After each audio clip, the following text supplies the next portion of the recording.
Okay. Hi there, this is Tia. I am with my good friend Sarah, who Hi. is from. Hello. She's from Australia. Right now we're in Melbourne, and she's actually Melbourne, headed. Victoria. Yes, Melbourne, Victoria, and she's headed back to Sydney. But I'm. Unfortunately. Oh, I know. Yeah.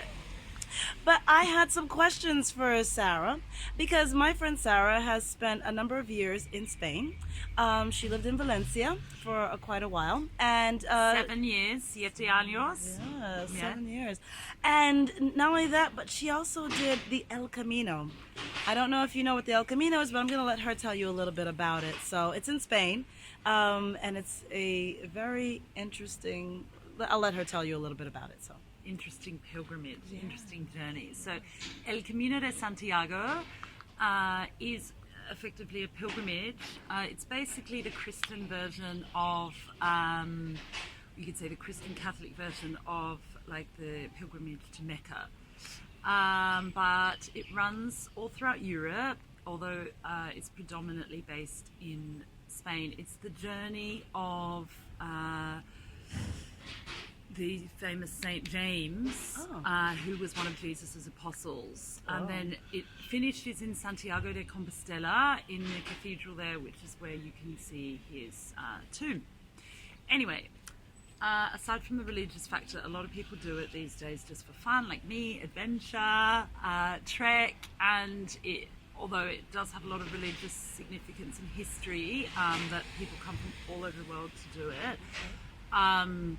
There's also that element of just having an amazing journey and trek. So what you do is I started in San Sebastian and I finished in Finisterre, which is the end of the world.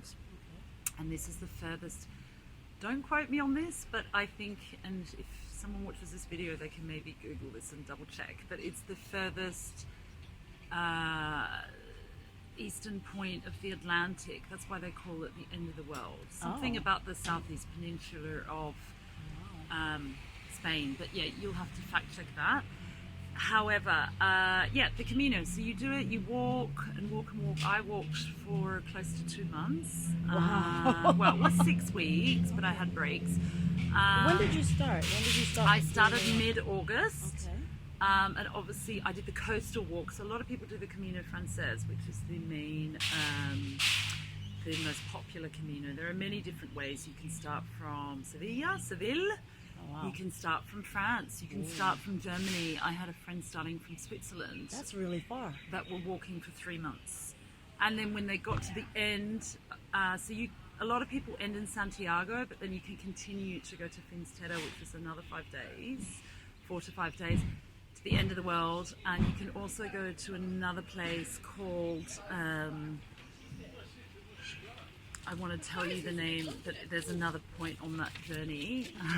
Okay, that's all right. No. Candid interview. So basically, that's just stunning. You go up to the lighthouse when you finish, you see 0 kilometers after walking for like 6 weeks, 2 months, and you're just like on top of the world, literally, at the lighthouse. It's a very spiritual journey for a lot. You meet a lot of people, as I said, from all over the world. You stay in albergues, which are kind of guest houses just for the walkers, for the people doing the pilgrimage. So you may be sleeping in bunks with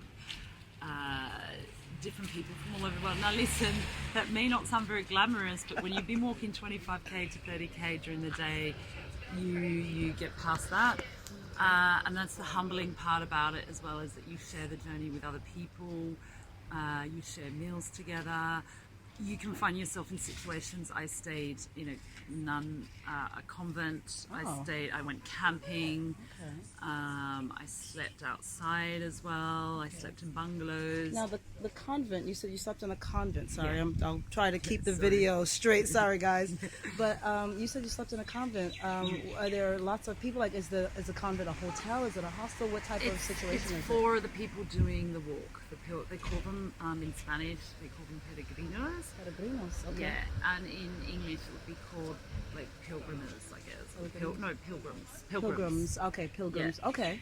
Now, the one I did was from San Sebastian, as I said, all the way to Bilbao, Santander, all along the coast to Gijón. Okay. And it's called the Camino del Norte, and this is the one where you're completely, some days you're even walking on the beach, cliffs, it's incredible. The one called Camino Frances, which is the most popular one, which is in the middle of Spain. Okay. Then you've got the Camino de Plata, which is coming from Portugal. Okay.